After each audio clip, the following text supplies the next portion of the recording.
akan hanya berunding secara terus dengan pembekal vaksin tanpa orang tengah. Terima kasih Menteri. Kita akan terus memantau insya-Allah. Okey. Terima kasih. Baik, terima kasih. Terima kasih. Yang berhormat, sekarang saya kemukakan masalah kepada majlis bagi diputuskan. Masalahnya ialah bahawa rang undang-undang ini dibacakan kali yang kedua sekarang. Ahli yang bersetuju, kata bersetuju. Yang tidak bersetuju, kata tidak. Lebih suara bersetuju rang undang-undang ini dibacakan kali yang kedua sekarang. Muhammad Speaker, tak betul tu. Sebab tidak ada suara yang kata tak bersetuju. Yang Muhammad kena sebut sebulan suara, bukan lebih suara. Baik, terima kasih. Rang undang-undang bernama suatu akta untuk meminda akta langkah-langkah sementara bagi pembiayaan kerajaan penyakit coronavirus 2019 COVID-19 2020. Majlis dalam jawatan kuasa.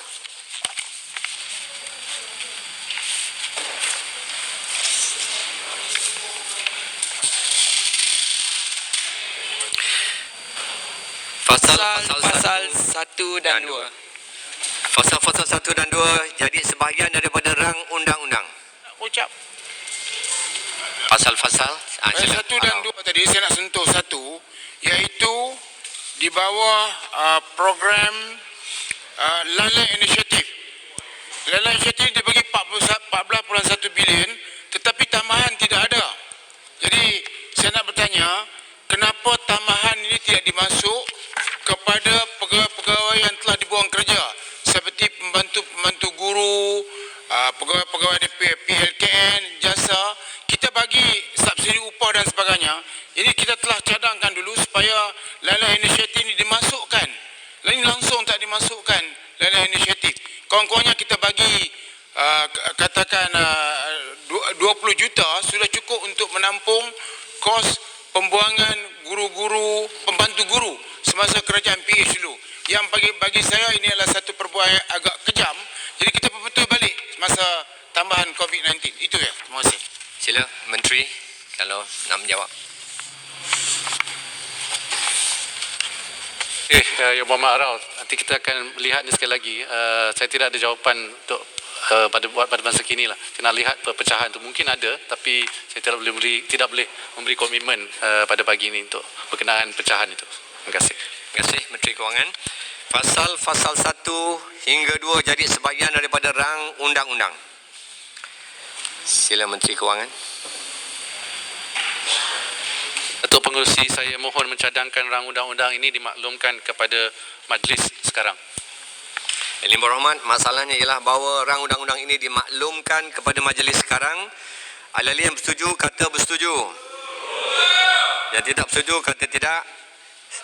Sebulat suara. Majlis bersidang semula sebagai majlis mesyuarat. Amat akan bangkang, nanti orang tu dia tak sokong. Kesian dia orang. Ada orang yang tidak buat keputusan. Bacaan kali yang ketiga. Menteri Kewangan. Datuk Yang Dipertua, saya mohon memaklumkan bahawa rang undang-undang bernama suatu akta untuk meminda akta langkah-langkah sementara bagi pembiayaan kerajaan kurungan penyakit coronavirus 2019 COVID-19 2020 telah dipertimbangkan dalam jawatan kuasa dan telah dipersetujukan tanpa pindaan. Saya mohon mencadangkan iaitu rang undang-undang ini dibacakan kali yang ketiga dan diluluskan sekarang. Siapa yang menyokong? Baik. Masalahnya ialah bahawa rang undang-undang ini dibacakan kali yang ketiga dan diluluskan sekarang. Ahli yang bersetuju, kata bersetuju. Yang tidak bersetuju, kata tidak. Bulat suara. Bulat suara, rang undang-undang ini dibacakan kali yang ketiga sekarang. Rang undang-undang bernama suatu akta untuk meminda akta langkah-langkah sementara bagi pembiayaan kerajaan penyakit coronavirus 2019 COVID-19 2020. Teruskan.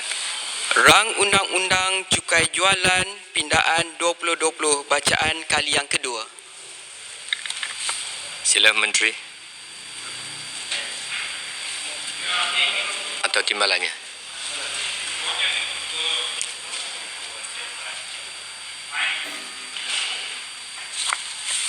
Pertua, saya mohon mencadangkan suatu akta untuk meminda akta cukai jualan 2020 dan dibacakan kali kedua sekarang.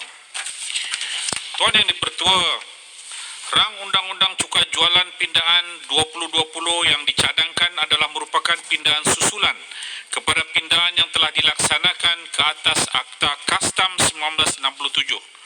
Di samping itu, pindaan ini juga adalah dibuat bagi memperkemas pelaksanaan dan layanan cukai jualan, antaranya dengan